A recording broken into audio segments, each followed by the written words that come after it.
Okay, let's unpack this. Japan. Mm, We all have pictures in our heads. Maybe the neon of Tokyo, Kyoto's temples, Mount Fuji. right, the big postcard images. Exactly. But peel back that surface, and you find this country just bursting with unique local identities. It's a place you could explore forever and still discover something new. Definitely. Yeah. And your sources? They give us a direct path into that deeper layer. That's what's so great about them. Absolutely. What's so powerful about the material you gathered is how it moves beyond, like the usual tourist spots. It shows us the distinct spirit living in specific regions. Yeah, it's about the culture woven into the landscape, the history you can feel in the streets. And that truly unique flavor of daily life that defines these places. It's all in your notes. That's exactly right. So, our mission today really is a deep dive specifically into the rich tapestry you've assembled from these four distinct prefectures: Akita, Fukushima, Hyogo, and Saga. Right. We're not bringing in outside stuff. Nope. We're just here to help you excavate the most fascinating nuggets and insights from the research you've already done. Think of it as uncovering the essential character of each place through the details you chose to highlight. Everything from ancient rituals and, big historical moments to the taste of local food, the feel of unique crafts. And even the specific sound and vibe captured in those song contexts you provided, they add a whole other layer. They really do. So it's a journey across these four corners of Japan. We'll travel from the snowy, sort of folklore-rich north with Akita, Okay. move southeast to regions like Fukushima and Hyogo, which are marked by history and just incredible resilience. Yeah, definitely see that in the sources. And then southwest to Saga, a place really grounded in the earth, its crafts, and this kind of quiet, persistent passion. Sounds like a great trip. So let's jump into what makes each of these areas so distinct and vibrant based purely on your exploration. All right. Let's start our journey way up north in Akita. Mm-hmm. The first thing that really jumps out from your sources is the Namahaj ritual on the Oga Peninsula. It's such a striking cultural image. It is. Men dressing up as these ogre-like deities on New Year's Eve, visiting homes. But it's not just for show, right? Not at all. As your notes detail, they're actually admonishing people. Yeah, calling out for lazy or misbehaving kids. It's this symbolic way of, casting out negativity and welcoming good fortune. And that chilling spoken intro in the song you included captures it perfectly.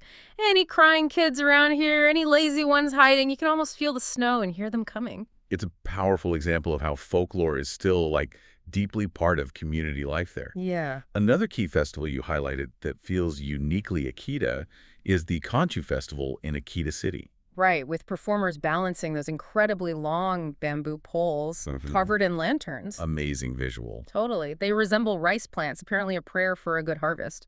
And the song's chorus links right to this visual energy. Lanterns swaying on a radiant day. It paints such a picture of light and hope, even in a place known for its tough winters. Definitely a contrast. Your material also provides historical depth. You mentioned the Kakuno-de Samurai District, the Little Kyoto. Right, with those preserved Edo period houses, like stepping back in time. Exactly. Offers a window into samurai life. Yeah. And the Kubota Castle ruins in Senshu Park, seat of the Satak clan. And you specifically noted the cherry blossoms there in spring. Yeah, which provides a lovely contrast to Akita's snowy image, like you said. Okay, now food. Akita's regional cuisine sounds incredibly specific and tied to the local environment. Kiritanpo, mashed rice cylinders in hot pot. And iburigako, that's smoked pickled daikon radish. Smoked pickled radish, wow. And inaniwa udon, those delicate thin noodles. The iburigako in particular feels like a dish that tells a story, preserving food by smoking it to get through the winter. Makes sense. And your song zeroes in on that specific sensory hit with the line, Iburigako's crunch hits with that local punch. Huh. That's great. It's not just food. It's like a direct, memorable connection to Akita's unique flavor. Totally. Mm-hmm. And the crafts and attire mirror that connection to the natural world. You noted kabazaiku, that beautiful stuff made from cherry bark. Yeah, kabazaiku. And the traditional festival clothing like happy coats and yukata. Of course, you can't discuss Akita without mentioning its most famous furry resident. The Akita Inu. Right.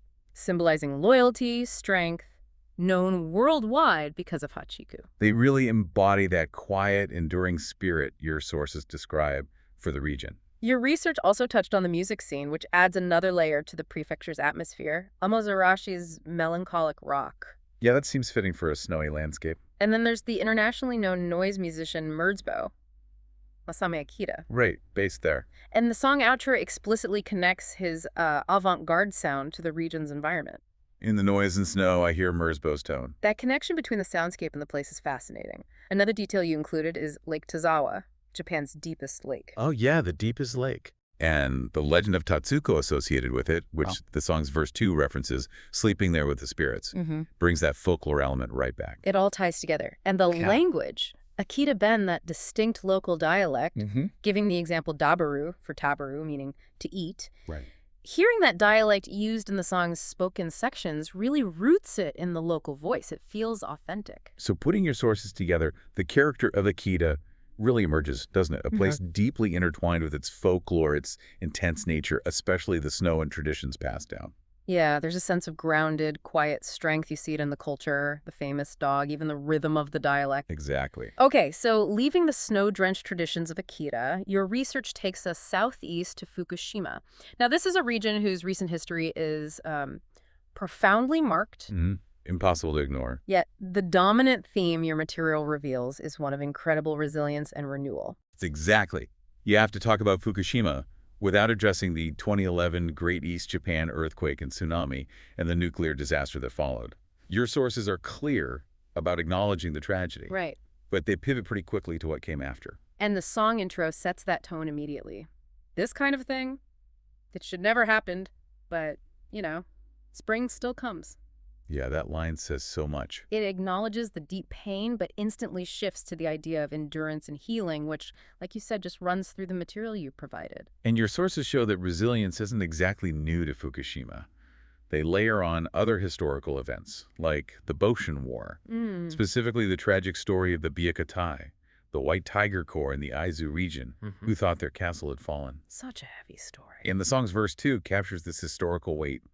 The White Tiger Corps wept into Mount E. Mori. 16-year-old dreams fell with honor, thinking all was lost. Wow. But alongside that difficult history, you highlight these really vibrant, enduring traditions. The Suma no Mayo Festival. Yeah, a 1,000-year-old mounted samurai reenactment, recognized as important, intangible folk cultural property. Incredible. And the song brings it to life. At the Suma no Mayo, thunder rides again. And the Tematsu Akashi Fire Festival, with those massive torches commemorating battles that gets mentioned in verse 2 and the outro. Plus the Baraji Festival carrying that giant straw sandal for safe travels. Another symbol of continuity. These traditions aren't just like historical footnotes, they're living proof of cultural endurance through massive upheaval. Yeah, they keep going. And the preserved architecture, you know, like Uchijuku, that Edo period post-town with the thatched roofs. It looks amazing in photos. Feels like stepping back in time. The song's verse 1 even mentions leaving footprints on the dirt road there, connecting you right to that history. The food scene also feels deeply rooted and comforting. Kitakata ramen. Famous stuff. That soy-based ramen with the thick, flat noodles. And kozuyu, the traditional soup with dried scallops, which the song mentions boiling. We boiled kozuyu soup. Right.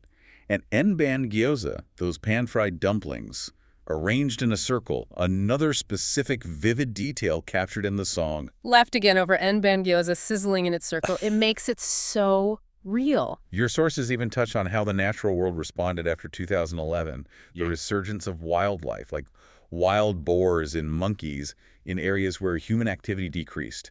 That's in the song's verse 3. Nature finding its way back. Yeah, and the ancient Miharo Takizakura, that weeping cherry tree over 1,000 years old, still there, still blooming. And the connection to art and pop culture adds these unexpected layers. The Kimono Museum, the Ochijuku Kimono Experience. Right, artists like Kuniko Fukushima, the electropop musician. And the existence of post-Fukushima protest songs reflecting the disaster's impact shows that creative response. You also pointed to a specific person who seems to embody this resilience, Tomoaki Hamatsu, the comedian known as Nasubi. Oh, right, Nasubi. Who became an activist promoting his hometown. The song's verse 3 references him, showing that human face of recovery. Nasubi smiled through thirst and hunger. Now he lifts Fukushima's voice louder than ever. That's powerful. And key landmarks anchor this history and spirit. Tsurugado Castle in Aizuwakamatsu. That symbol of samurai heritage right in the song's chorus, standing strong. And Mount Bandai, the stratovolcano, the song's verse 3 says, saw it all and still stands. A constant. And again, the language matters. Tochoku-ben, or Fukushima-ben. Phrases like ikage nishiro. Meaning, give me a break. Yeah. Those elements, and their use in the song's spoken parts, ground the narrative firmly in the local voice and character. Your sources collectively paint Fukushima as a region profoundly shaped by historical challenges, especially 2011, no question. But the overwhelming narrative is one of deep cultural endurance. You see it in the festivals, the traditional places. And an active, powerful spirit of recovery. That comes through so strongly in the song's core theme of healing, pride, and that recurring, hopeful chorus. Even after fire, the flowers bloom. From within the ash, spring will come. Such a perfect summary of the feeling your sources convey. Okay, moving south now. Your research takes us to Hyogo, and this prefecture feels like it has a distinctly different energy right from the start. Yeah, it feels immediately more cosmopolitan, centered on Kobe, which you highlight as a major international trade hub. That history as a port city absolutely shaped its culture. It's right there in the song's intro in verse 1, the harbor wind, the sea humming, jazz from the back alleys. It really paints a picture, uses all the senses. But Hyogo also has incredibly deep roots, like Arima Onsen, one of Japan's oldest hot spring towns. Over 1,000 years old. And a strong tradition of sake brewing, using that quality Yamada Nishiki rice and pure Miyamizu water. And like Fukushima, Hyogo's recent history includes a major earthquake, the 1995 Great Hanshin Awaji earthquake. Your sources are clear about its devastation. And the huge reconstruction efforts that followed. Right. The song's verse 1 acknowledges this shared experience of overcoming disaster directly. The quake we'll never forget. But even in the rubble, hope stood tall. Connects those experiences. And speaking of deep roots, you included the unique mythological origin for Awaji Island, considered the actual birthplace of the Japanese archipelago in some legends. Talk about ancient history. That's amazing. Right. Popular traditions here are also vibrant and unique. The world-famous Takarazuka Revue. The all-female musical theater troupe, mentioned in the song's verse 2.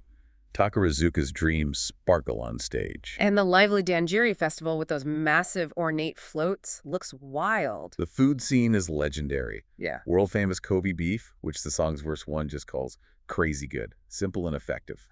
Yeah. But you also highlight regional specialties like akashiaki, those delicate octopus-filled egg dumplings from Akashi City. Right, and the song's verse 2 perfectly describes them. Fluffy on the outside, but that octopus hits with purpose. I love that line. Me too. And izushi soba, served in those distinctive small portions on multiple plates. Very specific. The crafts reflect a mix of refinement and tradition. Banshu Ori textiles with their dyed and woven patterns. The traditional Haida-mage hairstyle, and you note Tamba pottery in verse 3 of the song as well. Lots of artistry. A really positive story from your sources, and one that connects to resilience, is the conservation success with the Oriental white stork. Oh, yeah, I saw that. Once extinct in the wild in Japan. It's been successfully reintroduced in Hyogo. The song's verse 3 ties this right into the theme of recovery. The storks came back to the sky, not extinct, just proving we're still alive. That's fantastic. You also listed figures like actress Mana Ashita and footballer Shinji Kagawa, showing its connection to modern celebrity. Plus Habaton, the official mascot symbolizing resilience from the '95 quake. Right. And the song's verse 3 uses Habaton as a metaphor for hope. If Habaton can fly through the clouds, then so can we. Iconic locations abound, offering a visual history. Himeji Castle, that stunning UNESCO site. The song's chorus and verse 2 describe its brilliant white walls. Dang, it almost makes you cry and feeling like samurai spirits linger there. Then the Kobe Port Tower, that iconic red steel structure from verse 1, symbolizing the modern port. And the mystical Takeda Castle ruins, the castle in the sky, especially evocative in mist, mentioned in verse 3, looks incredible. And the language here is the lively Kansai dialect, Kansai Ben. Your examples bring it to life.